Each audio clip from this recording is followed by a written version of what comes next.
Եթերում լուրերի կիրակնօրյա թողարկումն է, ես Արա Աբրահամյանն եմ, բարև ձեզ։ Միասին փորձելու ենք ամփոփել անցնող շաբաթվա կարևոր իրադարձություններն ու ուշագրավ զարգացումները։ Եվրոպական հանձնաժողովի նախագահ Ուրսուլա ֆոն դեր Լայենը պատրաստվում է հաջորդ շաբաթ այցելել Հայաստան, այս մասին գրում է Պոլիտիկոն, հղումանելով այցի ծրագրերին ծանոթ 3 աղբյուրի։ Պարբերականի տեղեկություններով պատվիրակության կազմում կլինի նաև ԵՄ ընդլայնման հարցերով հանձնակատար Մարտակոսը։ Այցը նախատեսվում է հուլիսի 1-ին, սակայն Պոլիտիկոն նշում է, որ ծրագրերը դեռ վերջնականացված չեն։ Ըստ լրատվամիջոցի, այցը դիտարկվում է որպես բարձր մակարդակի աջակցության ազդակ Հայաստանի վարչապետ Նիկոլ Փաշինյանի նրա ղեկավարած քաղաքական ուժի հունիսին կայացած խորհրդանական ընտրություններում տարած հաղթանակից հետո։ Պոլիտիկոյի գնահատմամբ այցը տեղի ունենում այն փուլում, երբ Փաշինյանի կառավարությունը ձգտում է ամրապնդել Հայաստանի արտաքին քաղաքական շրջադարձը Մոսկվայից դեպի արևմուտք եւ խորացնել հարաբերությունները Եվրոպական միության հետ։ Եվրոպայի խորհրդի խորհրդանական վեհաժողովն էլ հունիսի 24-ին նոր բանաձև է ընդունել, լուրջ մտահոգություն հայտնելով Ադրբեջանում այլախոհության համակարգային ճնշման կապակցությամբ ընդգծել երկրի ցածր վարկանիշը մամուլի ազատության ինդեքսում։ Զեկույցում դատապարտվում է Ադրբեջանի չմասնակցելը վեհաժողովի աշխատանքներին, նշվում է, որ մարդու իրավունքների եվրոպական դատարանում բազմաթիվ որոշումներ կան, որոնք պահանջում են, որ Ադրբեջանը կատարի իր պարտավորությունները մարդու իրավունքների ոլորտում։ Բանաձևը նաև կոչանում անհապաղ ազատ արձակել քաղբանտարկյալներին։ Վեհաժողովը մտադիր է հետևել Ադրբեջանի կողմից ժողովրդավարական նորմերի պահպանմանը, փաստաթղթին կողմ է քվեարկել 68 դեմ 8 ձեռնպահ 6 պատգամավոր։ Բրյուսելում էլ կայացել է ԵՄ նախաձեռնած կապակցվածության օրակարգի հարթակի մեկնարկի նվիրված բարձրաստիճան միջոցառում։ Հայաստանը ներկայացրել է փոխարտգործնախարար Վահան Կոստանյանը։ Քննարկումների առանցքում եղել են Հարավային Կովկասի, Սևծովյան տարածաշրջանի, Թուրքիայի եւ Կենտրոնական Ասիայի երկրների միջև տրանսպորտային, էներգետիկ, թվային կապերի զարգացումը։ Հունիսի 23-ին Բրյուսելում մեկնարկել է կապակցվածության օրակարգի հարթակը։ Այն ստեղծվել է ԵՄ գլոբալ դարպասներ ռազմավարության շրջանակում միջտարածաշրջանային կապակցվածությունը խթանելու նպատակով։ Միջոցառմանը մասնակցել են Հայաստանի, Թուրքիայի, Ուկրաինայի, Մոլդովայի, Ղազախստանի, Թուրքմենստանի, Տաջիկստանի, Ուզբեկստանի եւ Ղրղըզստանի պատվիրակությունները, նաեւ միջազգային ֆինանսական կառույցների եւ Եվրոպական հանձնաժողովի ներկայացուցիչներ։ Հայաստանի արտաքին գործերի նախարարի տեղակալ Վահան Կոստանյանը մասնակցել է Անդրկասպյան տրանսպորտային միջանցքի ապագա հեռանկարները Սևծովյան եւ Հարավային Կովկասի տարածաշրջաններում դեպի 2030 թվական խորագրով պանելային քննարկմանը։ Կոստանյանը քննարկման ընթացքում նշել է, որ տարածաշրջանային կապակցվածության զարգացումը եւ հարևան երկրների հետ երկխոսության խթանումը կարևոր նշանակություն ունեն Հարավային Կովկասի համար։ Ըստ նրա, այդ նախաձեռնությունները կարող են նպաստել տարածաշրջանի որպես Եվրոպան եւ Ասիան կապող կարևոր հանգույցի ներուժի լիարժեքիրացմանը։ Այդ համատեքստում Կոստանյանը կարևորել է նաև Հայաստան-ԵՄ գործընկերության զարգացումը տրանսպորտի, էներգետիկայի եւ թվային կապակցվածության ոլորտներում։ Իր ելույթում Կոստանյանը ներկայացրել է Հայաստանի կառավարության խաղաղության խաչմերուկ նախաձեռնությունը։ Ըստ հայկական կողմի, ներառական կապակցվածությունը կարող է նպաստել տարածաշրջանային գործակցության խորացմանը, տնտեսական զարգացմանը եւ վստահության ամրապնդմանը։ Համաժողովի ավարտին Հայաստանի եւ Եվրոպական հանձնաժողովի, նաեւ վերակառուցման եւ զարգացման Եվրոպական բանկի եւ Եվրոպական ներդրումային բանկի միջև ստորագրվել են մտադրության նամակներ։ Դրանք վերաբերում են Հայաստանի սահմանային 3 անցակետերի եւ հյուսիսային 2 ավտոճանապարհների իրագործելիության ուսումնասիրություններին։ Բրյուսելյան միջոցառման շրջանակներում Վահան Կոստանյանը նաեւ մի շարք հանդիպումներ է ունեցել Եվրոպական հանձնաժողովի ներկայացուցիչների հետ։ Եվրոպական հանձնաժողովի նախագահի դիվանագիտական հարցերով գլխավոր խորհրդական Սայմոն Մորդիուի հետ հանդիպմանը կողմերը քննարկել են հայկական արտադրանքի արտահանման հնարավորությունների ընդլայնման հարցը առևտրատնտեսական սահմանափակումների պայմաններում։ Անդրադարձ է կատարվել նաև ԵՄ-ի կողմից Հայաստանի կառավարությանը տրամադրված բյուջետային աջակցության կարևորությանը։ Արտաքին գործերի նախարարի տեղակալը հանդիպել է նաև Եվրոպական հանձնաժողովի շարժունակության եւ տրանսպորտի գլխավոր տնօրենության գլխավոր տնօրենի տեղակալ Մայա Բաքրանի հետ։ Քննարկվել են մայիսի 5-ին Երևանում կայացած Հայաստան-ԵՄ գագաթնաժողովի արդյունքներով ձեռք բերված պայմանավորվածությունների իրականացման վերաբերող հարցեր։ Հատուկ ուշադրություն է դարձվել կապակցվածության գործընկերություն փաստաթղթի տրանսպորտային բաղադրիչին, կայուն տրանսպորտային ենթակառուցվածքների զարգացմանը եւ փոխադարձ հետաքրքրություն ներկայացնող ծրագրերի առաջմղմանը։ Քննարկվել են նաեւ հայկական ավիափոխադրողներին Եվրոպական միության օդային անվտանգության ցանկից դուրս բերելու գործընթացը գործընթացը եւ այդ ուղղությամբ գործակցության շարունակումը։ Բրյուսելում Վահան Կոստանյանը հանդիպում է ունեցել Եվրոպական հանձնաժողովի ընդլայնման եւ արևելյան հարևանության հարցերով գլխավոր տնօրեն Խերդյան կոմպանիի հետ եւս։ Կողմերը քննարկել են տնտեսական եւ տրանսպորտային կապակցվածության զարգացմանն ուղղված համաձայնեցված ծրագրերը։ Կարևորվել է Հայաստան-ԵՄ առաջին գագաթնաժողովի շրջանակում ստորագրված կապակցվածության գործընկերության մասին համատեղ հայտարարությունը։ Կոստանյանը ներկայացրել է նաև հայկական ծագում ունեցող ապրանքատեսակների նկատմամբ տնտեսական սահմանափակումների հետևանքով ստեղծված իրավիճակը։ Հայկական կողմը ողջունել է ԵՄ-ի եւ ԵՄ անդամ երկրների ցուցաբերած աջակցությունը։ Հանդիպման արդյունքում կողմերը պայմանավորվել են շարունակել համատեղ աշխատանքները Հայաստանի տնտեսական դիմակայունության ամրապնդման եւ շուկաների բացահայտման ուղղությամբ։ 2029 թվականի ֆուտբոլի աշխարհի երիտասարդական առաջնությանը նախապատրաստությունից մինչև գյուղատնտեսական տնտեսվարողների աջակցության նոր մեխանիզմներ եւ ճանապարհային ցանցի թվային քարտեզագրման ընդլայնում։ Կառավարության նիստում ընդունվել են մի շարք կարևոր որոշումներ։ Գետահովիտում կկառուցվի UEFA-ի չափանիշներին համապատասխան մարզադաշտ, ինտենսիվ այգիներ հիմնած տնտեսվարողներն էլ կստանան լրացուցիչ արտոնություններ, իսկ ազգային գեոպորտալը կհամալրվի ավտոմոբիլային ճանապարհների վերաբերյալ նոր տվյալներով։ Կառավարությունը քննարկել է ինտենսիվ այգեգործության զարգացման պետական աջակցության ծրագրում փոփոխություններ կատարելու նախագիծը, որով նախատեսվում է պարզեցնել ծրագրի շահառուների կողմից ներկայացվող փաստաթղթերի ցանկը եւ լրացուցիչ աջակցություն տրամադրել այն տնտեսվարողներին, որոնք վնասներ են կրել Ռուսաստանի կողմից հայկական գյուղմթերքի արտահանման նկատմամբ կիրառված սահմանափակումների հետևանքով։ Նախարարության կողմից սահմանված կարգով մինչև 2026 թվականը իրականացված մոնիտորինգի արդյունքների հիման վրա այգեհիմնում իրականացրած այն շահառուները, որոնց վարկի մայր գումարի արտոնյալ ժամկետը լրացել է արդեն իսկ կամ կլրանա 2027 թվականի հուլիսի 31-ը մինչև ֆինանսական կառույցի կողմից վարկի մարման ժամկետը երկարաձգվի 1 տարի ժամկետով եւ տրամադրվի 1 տարի ժամկետով վարկի մայր գումարի լրացուցիչ արտոնյալ ժամկետի։ Պետական աջակցության ծրագրերի շրջանակում արդեն հիմնվել է ավելի քան 5500 հեկտար ինտենսիվ այգի, նոր կարգավորումներով վարկերի մարման լրացուցիչ արտոնյալ ժամկետը կնպաստի նրանց ֆինանսական կայունության պահպանմանը եւ ներդրումների շարունակականությանը։ Արտոնյալ ժամկետ նշանակում է, որ ոչ տոկոսա տալիս, ոչ մայր գումար։ Այո, եւ որ Այսինքն գումարը վերցրել է օգտագործում, բայց ոչ տոկոսա տալիս, ոչ մայր գումար։ Այսինքն հիմա մինչև 2027 թվականի հուլիսի 31 հուլիսի 31 այդ ընկերությունները ովքեր կդիմեն ոչ տոկոսը կփակեն, ոչ մայր գումար, այսինքն գումարը կունենան, կօգտագործեն, բայց տոկոս մայր գումար չեն փակի եւ այդ սպասարկման հարցում կաջակցի կառավարությունը։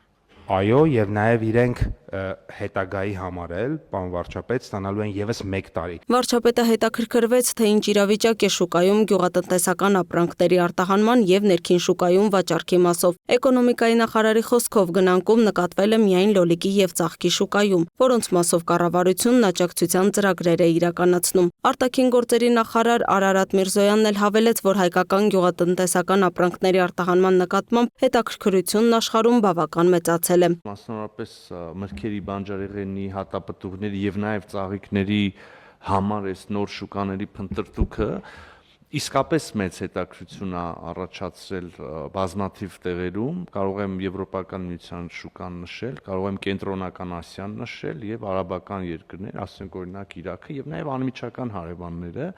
Թուրքիան օրինակ նաեւ իր ողջ այդ բաներով գործող սահմանափակումներով հանդերձ որոշ դեպքերում, ինչպես պարոն Պապյանը նշեց, արդեն այսպես փորձնական եւ գուցե նաեւ հետագայի պոտենցիալով առաքումներ արվում են, արտահանում արվում է, որոշ դեպքերում առաջիկա օրերին, շաբաթներին կտեսնենք։ Չեմ կարող թաքցնել եւ իմաստել չունի առանձին ուղղություններով, քանի որ նոր են այդ շուկաները եւ կոնտակտները, լոգիստիկ խնդիրներ են առաջանում, բայց այդ ամբողջը նայում ենք, կառավարում ենք, փորձում ենք օգնել նաեւ բիզնեսներին։ Ինչ վերաբերում է ԵԱՏՄ-ի հետ գործակցությանը, ապա Փաշինյանը հստակեցրեց, շատ սերտ ու ակտիվ ենք աշխատում։ Վարչապետն անդրադարձավ նաեւ Բելարուսի, Ղազախստանի, Ղրղստանի եւ Ռուսաստանի նախագահների տարածած այն հայտարարությանը, թե Հայաստանում պետք է հանրաքվե անցկացվի ԵՄ-ին անդամակցելու կամ ԵԱՏՄ-ում մնալու վերաբերյալ։ Ես նաեւ մեր գործընկերներին հարցեր ունեմ այն հայտարարության հետ կապված, որ նրանք իմ բացակայությամբ ընդունել են եւ պետք է մենք հասկանանք դա ինչ է նշանակում գործնականում։ Այսինքն մենք պետք է հասկանանք Եվրասիական տնտեսական միության ցանկացած երկիր, ցանկացած երկրի հետ կապված կարա sense որոշումներ կայացնի եւ ուղղակի տես մի օր արտնանալ որոշումներ կայացնել։ Իմ գնահատմամբ, եթե այս հարցի պատասխանը այո է, ուրեմն Եվրասիական տնտեսական միությունը հայտարարում է ինքնալուծարման մասին։ Մեկ այլ նախագծով կառավարությունը նախատեսում է Տավուշի մարզի Գեղահովիտ բնակավայրում կառուցել UEFA-ի չափանիշներին համապատասխան ֆուտբոլային մարզադաշտ, որի նախագծանախահաշվային փաստաթղթերի մշակման համար կհատկացվի 178 միլիոն դրամ։ Այս որոշման արդյունքում մենք կկարողանանք հրատապ կարգով մեկնարկել պատշաճ կերպով ու սահմանված ժամկետներում իրականացնել Իջևանում UEFA-ի ստանդարտներով 10,000-անոց ֆուտբոլի մարզադաշտի կառուցման ծրագիրը, երաշխավորելով դրա ավարտը մինչև 29 թվականի հունվարը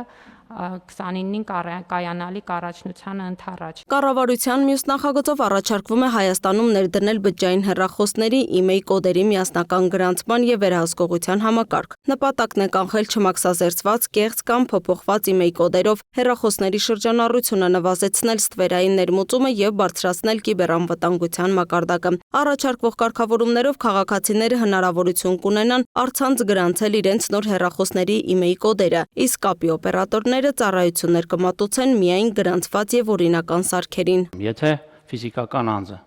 քաղաքացին արտերկրից բջջային հեռախոս պետք է ներմուծի Հայաստան եւ օրացուցային տվյալ տարում կամ նախորդ տարում է արտադրված այդ բջջային հեռախոսը,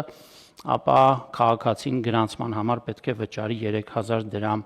պետական տուրք։ Եթե ավելի հին հեռախոս է, ապա պետք է գրանցի եւ դրա համար որևէ տուրք չի նախատեսվում։ Երկրորդ, երրորդ, չորրորդ եւ հնարավոր հետագա բոլոր հեռախոսների ներմուծման պարագայում ֆիզիկական անձը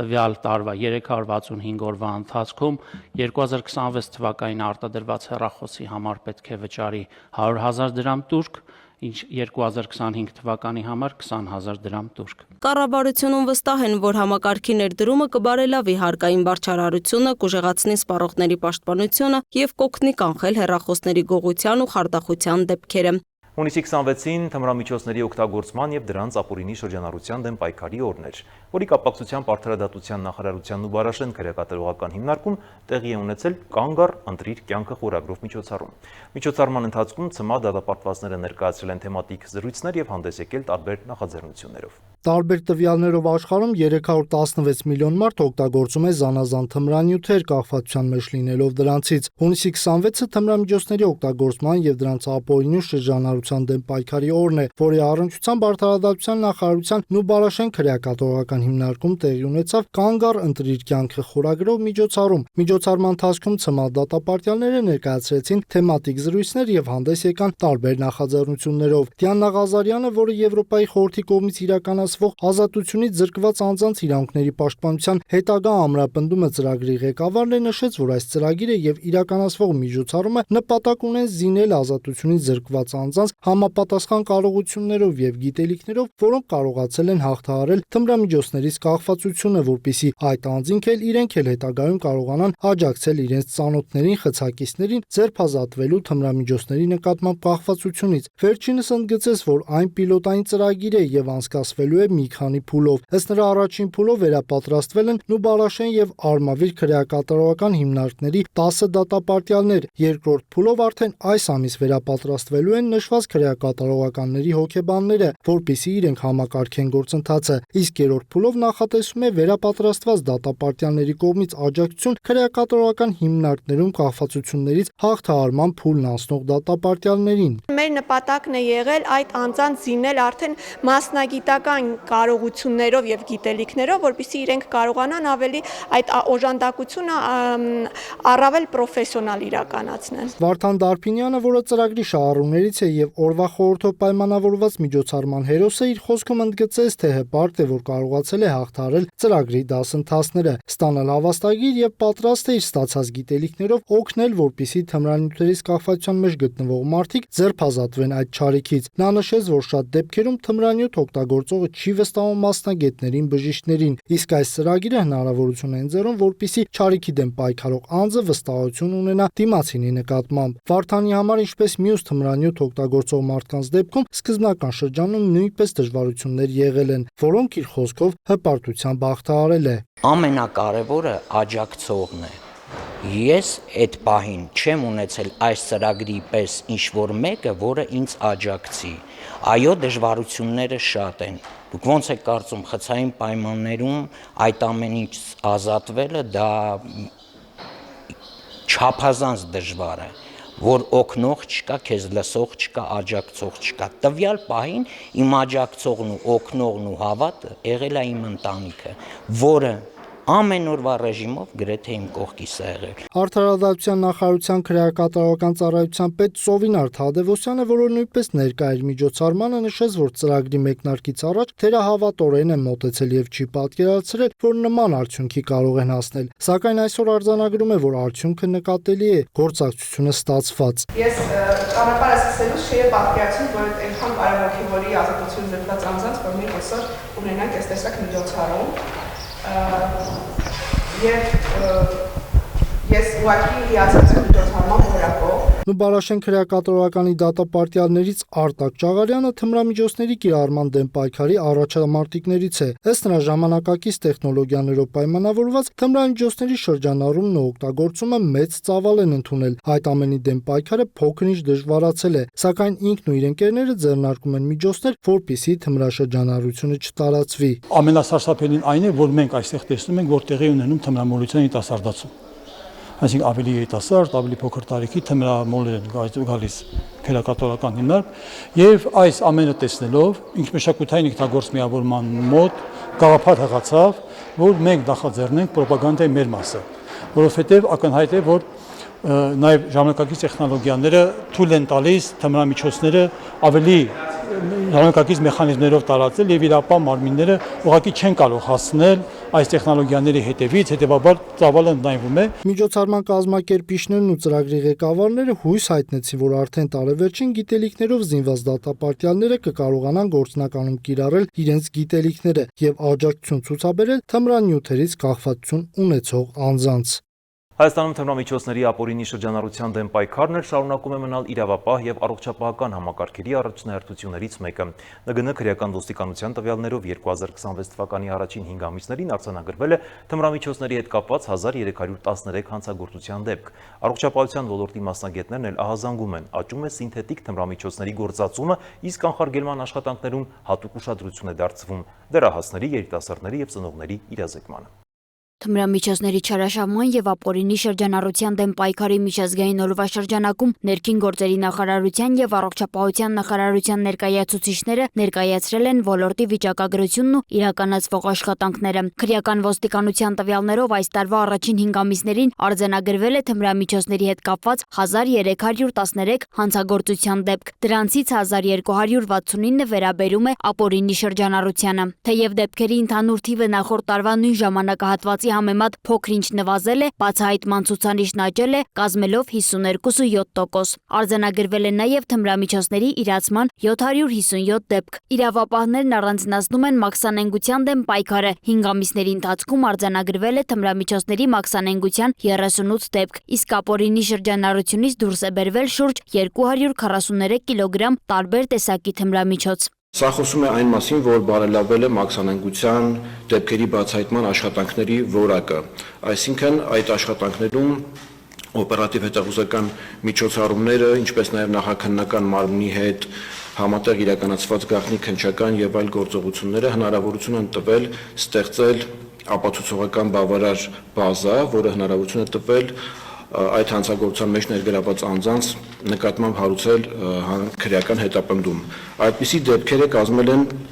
36.8%, նախորդ տարվա 8.3-ի դիմաց։ Առանձին մտահոգություն է սինթետիկ թմրամիջոցների տարածումը։ Մետամֆետամինի արգրավումները կազմել են 18 կիլոգրամ, գրեթե եռակի ավելի, քան նախորդ տարվա նույն ժամանակահատվածում։ Առողջապահության նախարարության կախվածությունների բուժման ազգային կենտրոնում նույնպես արձանագրվում են աճի միտում։ Վերջին 5 տարիներին հաշվառված անձանց թիվն աճել է 6.3%, իսկ կանանց թիվը մոտ 8%։ Մասնագետները նշում են, դիմելույության աճը մի կողմից պայմանավորված է իրազեկվածության բարձրացմամբ, մյուս կողմից թմրամիջոցների, հատկապես սինթետիկ նյութերի հասանելիության մեծացմամբ։ Մեզ դիմող հիվանդների 60-ից 70%-ը ունենում են խնդիրներ կապված սինթետիկ թմրամիջոցների հետ, հատկապես մետամֆետամին, ամֆետամին, պարունակող ալֆա-պվպ, դրանք բոլորը այդ խմբի թմրամիջոցներ են, բայց մնացած սինթետիկները եւս ամբողջ աշխարհում կա այդ միտումը, ու ցավոք սրտի մեր մոտ նույնպես սինթետիկ կանաբինոիդները նույնպես տարածված են Հայաստանում, դեռևս այդքան տարածված չեն սինթետիկ ափիոնային խմբի թմրամիջոցները, բայց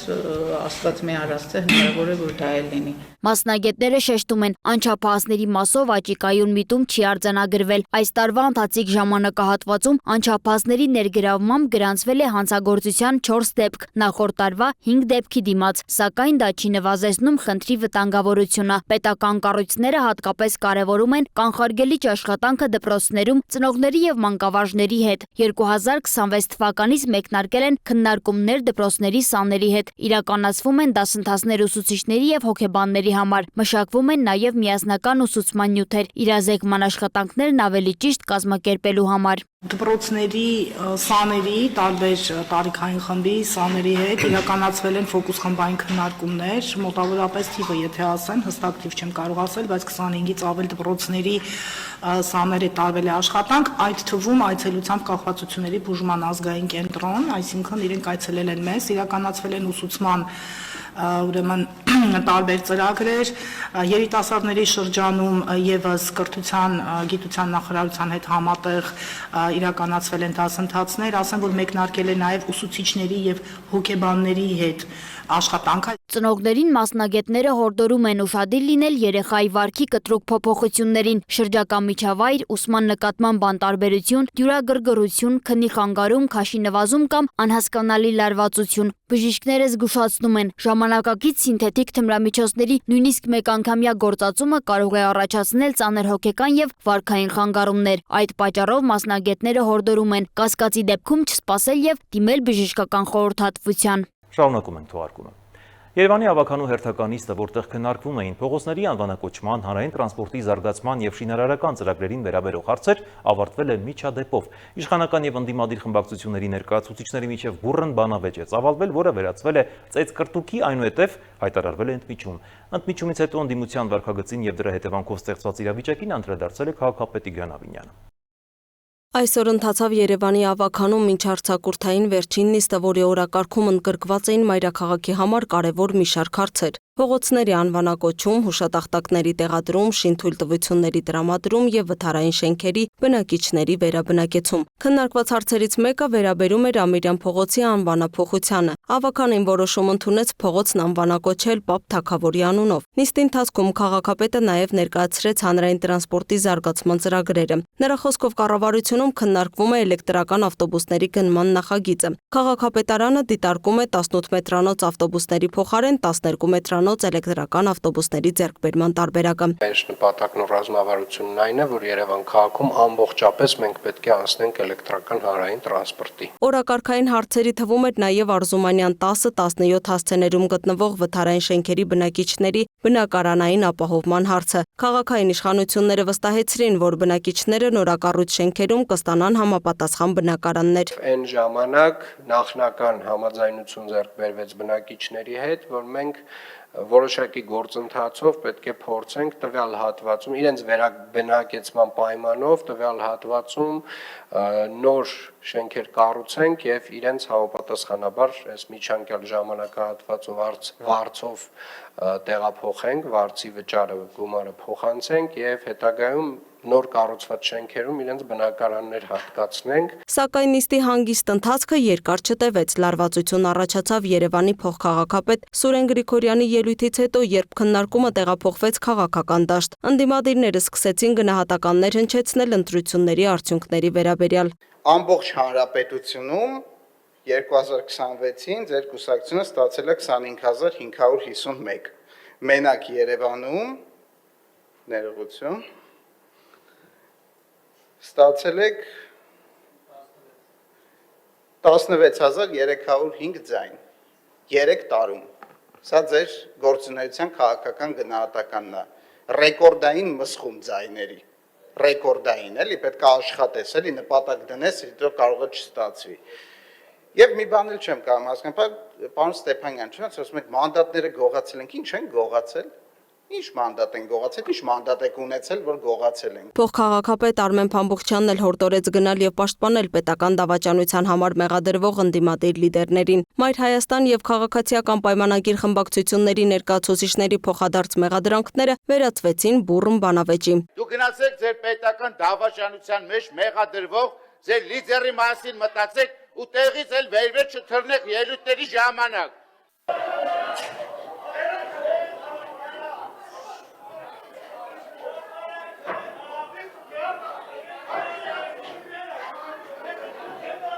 Բանավեճին հաջորդեց ծեծկրտուքը, որից անմասն չմնացին նաև կանայք։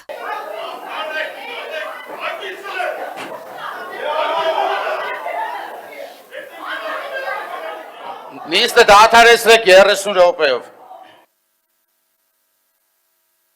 Ծեծկրտուքը սակայն ընդլայնեց աշխարհագրությունը, տեղափոխվելով նաև քաղաքապետարանի միջանցք ստեղծված իրավիճակի պատճառով նիստը 30 րոպեով դադարեցվեց։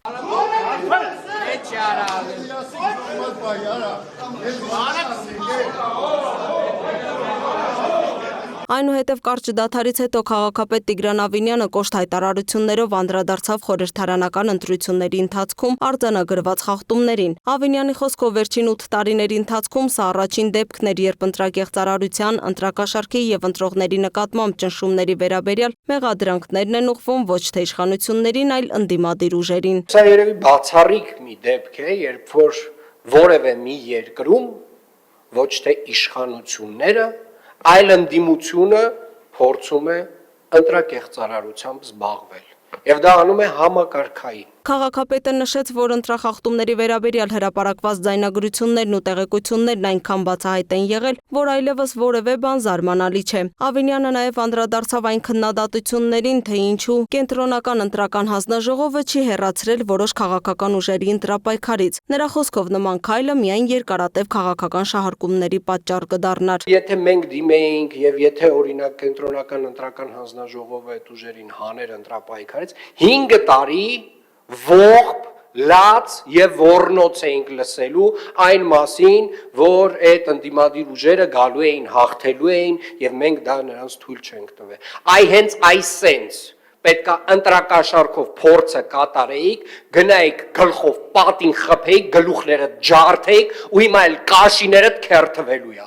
Բոլորինդ, բոլոր ընտրակաշառք բաժանողներինը։ Երևանի ավականու հաջորդ նիստը տեղի կունենա արդեն աշնանը սեպտեմբերի 8-ին։ Մարդու իրավունքների պաշտպանը անդրադարձել է ավականու նիստին տեղի ունեցածին։ Անահիտ Մանասյանը Երևանի քաղաքապետարանի միջադեպը մտահոգիչ է համարում մարդու իրավունքների տեսանկյունից եւ անհամատեղելի ժողովրդավարական կառավարման եւ քաղաքակիրթ քաղաքական բանավեճի հետ։ Պաշտոն զբաղեցնող անձինք իրենց այսպիսի վարքագծով ոչ միայն տարածում են բռնություն եւ անհանդուրժողականությունը որպես վարքագծի օրինակելի ձև, այլ խոչընդոտում են մարդու իրավունքների պաշտպանության եւ խթանման ամբողջ համակարգի զարգացմանը։ Այս ամենը խստորեն դատապարտելի երևույթ է, ասվում է հաղորդագրությունում։ Տեղի ունեցել նաև մարդու իրավունքների պաշտպանին առընթեր, ապաստան հայցողների, բռնի տեղահանվածների եւ փախստականների իրավունքների պաշտպանության եւ խթանման հարցերով հասարակական խորհրդի անդրանիկ նիստը, որին մասնակցել են պետական միջազգային կառույցների եւ հասարակական կազմակերպությունների ներկայացուցիչներ։ ՆԳՆ միգրացիա եւ քաղաքացիական ծառայության պետ Նելի Դավթյանը տեղեկացրել է, որ բռնի տեղահանված 40,000 արցախցի Հայաստանի քաղաքացիություն ստանալու ցանկություն է հայտնել։ Փախստականների հետ կապված հարցերը մշտապես գտնվում են պետության ուշադրության ներքո։ Խնդիրն առավել սրվեց 2023 թվականի սեպտեմբերի 23-ից հետո, երբ Ղարաբաղից բռնի տեղահանվեց ավելի քան 100,000 հայրենակից։ Այս տարիների ընթացքում պատկան մարմինները կառավարության առաջնորդությամբ հոգացել եւ իրենց ուշադրության կենտրոնում են պահել սոցիալ-հոգեբանական տարբեր խնդիրների բախվող բռնի տեղահանվածների։ Պետական, միջազգային կառույցների եւ հասարակական կազմակերպությունների ներկայացուցիչների մասնակցությամբ տեղի ունեցավ Հայաստանի Հանրապետության մարդու իրավունքների պաշտպանին առընթեր ապաստան հայցողների, բռնի տեղահանվածների եւ փախստականների իրավունքների պաշտպանության եւ խթանման հարցերով հասարակական խորհրդի անդրանիկ նիստը, որի ժամանակ մարդու իրավունքների պաշտպան Անահիտ Մանասյանը նշեց, որ ստեղծված խորհրդի նպատակը փախստականների եւ բռնի տեղահանված անձանց իրավունքների պաշտպանության խնդիրները հասցեագրելն ու դրանցով զբաղվելն է։ Ըստ նրա, խորհրդի առանձնահատկություններից մեկն այն է, որ դրանում ներգրաված են բռնի տեղահանվածների եւ ապաստան հայցողների բնագավառում գործունեություն ծավալող հասարակական կազմակերպություններ, անկախ փորձագետներ։ Ըստ Մանասյանի, հասարակական խորհրդի ձևավորման հիմնական գաղափարն այն է, որ պետության կողմից կայացվող որոշումների գործընթացում ներգրաված լինեն ոլորտային կազմակերպություններ, փորձագետներ եւ նրանց ձայնը լսելի լինի։ Մանասյանը ընդգծեց, որ թե բռնի տեղահանված եւ թե փախստականի կարգավիճակ ունեցող անձինք, որոնք հաճախ դիմում են ՄԻՊ-ին, տարբեր խնդիրներ ունեն՝ սոցիալ-հոգեբանականից մինչև կենցաղային աշխատանքային իրավունքների պաշտպանություն։ Թեև այս խնդիրներով հաստատությունը մշտապես է զբաղվել, բայց վերջին տարիներին ու իմ ընտրությունից հետո էլ մենք սա հռչակել ենք որպես նաև մեր գործունեության առաջնահերթություններից մեկը եւ այդ թվում ընդհանուր առմամբ փախստականների իրավունքների հետ կապված հարցերը հիմա դիտարկելու ենք որպես ավելի գործունեության առաջնահերթ ուղղություն եւ վստահ եմ, որ խորհրդի գործունեությունը կնպաստի նաև այդ հարցերին։ Մինչև 2022 թվականը տարեկան կտրվածքով ապաստան հայցողների թիվը կազմել է 250, սակայն 2023 թվականից սկսած նրանց քանակը կտրուկ աճել է, հասնելով տարեկան մինչև 1000 դիմումի։ Այս մասին էլ ասաց ՆԳՆ միգրացիա եւ քաղաքացիական ծառայության պետ Նելի Դավթյանը։ Վերջինս ընդգծեց, որ բացի Ղարաբաղից բռնի տեղահանված անձանցից դասական իմաստով ապաստան միջազգային պաշտպանություն հայցում են հիմնականում հարևան եւ պատերազմի մեջ գտնվող երկրների քաղաքացիները։ Մենք ունենք դիմումներ Աֆղանստանից, Եմենից, Ուկրաինայից, Ռուսաստանի Դաշնությունից եւ Իրանից, եթե top 5 երկրները նշելու լինեմ, տասնյակ դիմումների մասին է խոսքը, ոչ ավել, եւ միտումը որպես կանոն ապաստանի մասին երբ խոսում ենք, գրեթե բոլոր պետությունների պայմաններում սա օրինաչափություն է, որ նկատվում է, որ դիմում են հարևանությամբ գտնվող երկրներից, ինչպես նաեւ պատերազմական գոտում գտնվող երկրներից, մեզ համար նաեւ ավանդական են Սիրիայից, Լիբանանից հոսքերը, շատ հաճախ չէ, բայց երբեմն ազգությամբ հայեր են դիմողները, բայց բնականաբար այլ պետության քաղաքացի, որովհետեւ իհարկե Հայաստանի Հանրապետության քաղաքացին չի կարող փախստական լինել Հայաստանում։ Միջոցառմանը ներկա էր նաև ներքին գործերի նախարարի տեղակալ Արմեն Ղազարյանը։ Նա իր խոսքում ընդգծեց, որ բռնի տեղահանված անձանց եւ ապաստան հայցողների խնդիրները գտնվում են կառավարության ուշադրության ներքո եւ պատկան այլ մարմինների հետ գործակցությունն այս բնագավառում կարեւոր է առավելագույն արդյունքի հասնելու համար։ Ցանկացած քաղաքականություն, որ մենք մշակում ենք ուղղված նշվածս խմբերին, հիմնված է իրավունքի գերակայության գաղափարի վրա։ Մեզ համար կարևոր են, որ մեր քաղաքականությունները լինեն իրավունքի վրա հիմնված։ Միջոցառմանը ներկա էր նաև ՄԱԿ փախստականների հարցերով գերագույն հանձնակատարի հայաստանյան գրասենյակի ղեկավար Մոնիկա Սանդրին, որ նույնպես ողջունեց ՄԻՊ աշխատակազմի նախաձեռնությունը եւ վստահեցրեց, որ ժողովրդավար եւ բարեկամ Հայաստանի հետ գործակցել եւ գործակցում են սիրով։ Նա պատրաստակամություն հայտնեց աջակցել ոլորտային խնդիրների լուծմանը։ Այլ թեմաներ, Հայաստանում մեկնարկել է արտարվեստ մշակութային կրթության զարգացման ծրագիրը։ Կրթության, գիտության, մշակույթի եւ սպորտի նախարարության աջակցությամբ իրականացվող նախաձեռնության նպատակն է 2026 թվականի ընթացքում մասնագիտական աջակցություն տրամադրել 150 արվեստի եւ երաժշտական դպրոցների։ Ծրագրում կներգրավեն ավելի քան 2600 աշակերտ եւ 900 մանկավարժ, նախատեսվում են լսումներ, վարպետության եւ բաց դասեր, մասնագիտական քննարկումներ, սեմինարներ եւ կրթամշակութային միջոցառումներ։ Արտարվեստը ներկայացվում է որպես համալիր կրթամշակութային ծրագիր, որի շրջանակում մասնագիտական խմբերը կաշխատեն ինչպես Երևանում, այնպես էլ Հայաստանի բոլոր 10 մարզերում։ Ծրագիրը կյանքի է կոչվում Art Progress կրթամշակութային հասարակական կազմակերպության կողմից։ Կրթության, գիտության, մշակույթի, սպորտի նախարարության աջակցությամբ։ Կազմակերպիչների խոսքով ծրագրի հիմնական նպատակը նպատակը միայն առանձին վարպետության դասերի անցկացումը չէ, նախ պետք է գնահատել դպրոցների իրական կարիքները, հասկանալ մեթոդական բացերը, ապա այդ հիմքով ձևավորել աջակցության բովանդակությունը։ Կրթության, գիտության, մշակույթի, սպորտի նախարարի տեղակալ Դանիել Դանիելյանի գնահատմամբ մշակույթի զարգացման հիմքում պետք է լինի կրթական բաղադրիչը։ Նրա խոսքով տարիներ շարունակ գործող ուսումնամեթոդական ծրագիրը կարիք ուներ նոր բովանդակության եւ նոր մոտեցումների։ Եթե ուզում ենք մենք զարգացնել մեր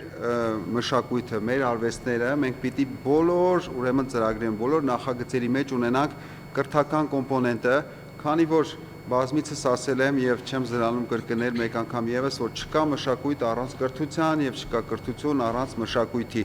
Այստեղ մենք շատ կարեւոր ուրեմն հարցի մասին ենք խոսում այս պարագայում, նոր մեթոդաբանություններ, աջակցություն բոլոր երաժշտական դպրոցներին, կլինի դա մարզերում թե Երևանում, նորամուծություններ, նորարարություններ ստեղծելու, ուսուցիչների հետ աշխատելու, նոր մեթոդաբանություններ, նոր գրականություն, նոր ուղեցույցներ ուրեմն ներմուծելու, ուրեմն բովանդակությունը ամրացնելու գործընթացում։ Ծրագրի հեղինակ եւ ղեկավար Արտյոմ Հայրապետյանը նշում է, նախորդ տարիների փորձը օգտակար է եղել, սակայն այս անգամ փոխվել է աշխատանքի հերթականությունը, մինչև ծրագրի ամբողջական մեկնարկը կատարվել է ավելի քան 100 երաժշտական, արվեստի եւ գեղարվեստի դպրոցների կարիքների գնահատում։ Դրանից հետո ձևավորվել ծրագրի բովանդակային կառուցվածքը։ Առաջնային մի քանի շաբաթների ընթացքում մենք փորձել ենք ֆորմալ կերպով հասկանալ այն կարիքները, որ ունեն արտադպրոցական ուսումնական հաստատությունները, նոր այդ կարիքների ֆունդամենտի վրա կառուցվել է ամբողջ ծրագրի բաղադրությունն ու բովանդակությունը եւ այս ամիսների ընթացքում մինչեւ դեկտեմբեր ամիս անընդհատ են լինելու շարունակությունը այդ ծրագրի գնահատման, ինչպես երաժշտական դպրոցների կարիքների գնահատումն է տեղի ունեցել, այնպես էլ լինելու է ծրագրի ազդեցության գնահատումը։ Ծրագրի կարևոր ուղղություններից մեկն էլ դպրոց-քոլեջ շարունակական կապի ամրապնդումն է։ Կազմակերպիչները շեշտում են, եթե երաժշտական եւ արվեստի դպրոցներում աշակերտները ստանան ամուր հիմք, ապա քոլեջներում նրանց մասնագիտական կրթությունը կշարունակվի ավելի արդյունավետ։ Հակառակ դեպքում քոլեջները հաճախ ստիպված են լինում ոչ թե զարգացնել արդեն ստացած գիտելիքը, այլ սկսել գրեթե զրոյից։ Ծրագրի համակարգող Վարազդատ Խաչումյանի խոսքով հենց այդ պատճառով քոլեջների ներգրավումը ծրագրում սկզբունքային նշանակություն ունի։ Դպրոցը ձևավորում է հենց երեխաների առաջի հիմքերը, հա, եւ այդ հիմքերի արդյունավետությունը ուղղակիորեն կապված է մեթոդաբանությունից, կիրառվող մեթոդաբանությունից։ Դպրոցներում այս մեթոդաբանության ուսման ձևը ոչ միայն դա միջոցների համակարգ է ներդրված, որը նպաստում է տվյալ ուսանողին ստեղծագործական մտածողության զարգացմանը։ Մասնակցեն նաև Հայաստանի եւ արտերկրի առաջատար մասնագետներ, նախատեսված են վարպետության դասեր եւ բաց պարապմունքներ, որոնք ըստ կազմակերպիչների կարևոր են ոչ միայն աշակերտների մասնագիտական աճի, այլև նրանց ինքնավստահության համար։ Հայաստանի Հանրապետության վաստակավոր արտիստ դաշնակահար Հայկ Մելքոնյանը հիշում է, տարիներ առաջ վարպետության դասը երաժշտական դպրոցների սաների համար բացառիկ իրադարձություն էր։ Այսօր ըստ նրա նման հնարավորությունները դարձել են ավելի հասանելի եւ դրական ազդեցություն են ունենում երեխաների վրա։ Երաժշտական դպրոցում, երբ իմ ուսուցիչը, կոլեգա ուսուցչին ինձ տանում էր, որ ներկայացներ, լսեր եւ պարապեր ինձ հետ, սա մի իրադարձություն էր ինձ համար եւ ես շատ հուզվում էի։ Այսօր կարծես թե երեխաները մեկ քայլ առաջ են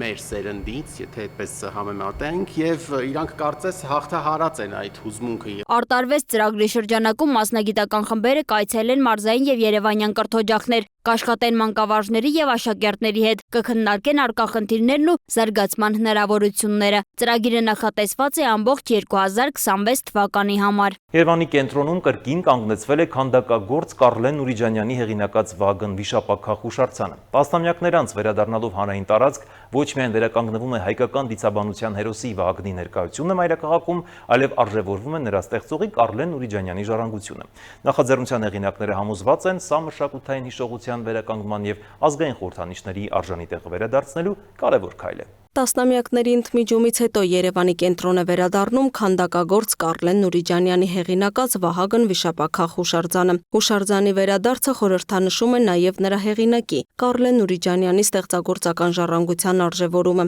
Նուրիջանյանի ձեռքով են ստեղծվել նաև Վահագնի, Հայկ Նահապետի եւ Տոր-Քանկեղի կերպարները, որոնք տարիներ շարունակ ընկալվել են որպես ազգային ուժի, դիմադրության եւ արժանապատվության խորհրդանիշներ։ Սա մեր այն բացառիկ քանդակներից է,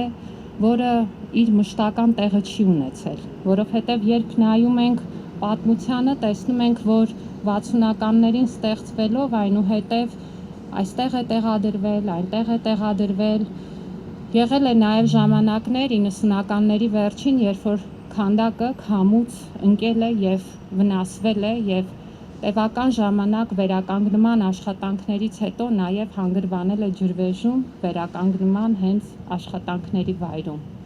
Եվ շատ խորհրդանշական եմ համարում, որ սրանով մենք նաև շատ կայուն եւ ամուր Վահագն վիշապաքաղին դնում ենք իր հաստատուն ու մշտական տեղում, որովհետև չի կարող այսպիսի խորհրդանշական կերպարը մեր ժողովրդի, մեր հասարակության համար նման ուղերձ եւ իմաստ պարունակող քանդակը թափառել մի տեղից մյուսը։ Հայկական դիցաբանության մեջ Վահագն վիշապաքաղի կերպարը մշտապես ասոցացվել է չարիքի, վտանգի եւ քաոսի դեմ պայքարի հետ։ Ըստ մեկնաբանությունների վիշապը մեր պատմական հիշողության մեջ միայն առասպելական հրես չէ։ Այն խորհրդանշում է այն սպառնալիքները, որոնք տարբեր ժամանակներում վերադառնում են տարբեր կերպարներով՝ վախի, ռևանշիզմի, հասարակական պառակտման կամ պետականությունը թուլացնելու փորձերի տեսքով։ Հուշարձանի վերադարձի առիթով հնչած ելույթներում ընդգծվեց, որ վերջին տարիներին հանրությունը բազմիցս կանգնել է նման մարտահրավերների առաջ։ Սակայն Հայաստանի քաղաքացիներն իրենց քաղաքական կամքն արտահայտել են ժողովրդավարական ճանապարհով, վերահաստատելով, որ երկրի իշխանության աղբյուրը ժողովուրդն է։ Վահագնը կանգնում է Երևանի կենտրոնում որպես հստակ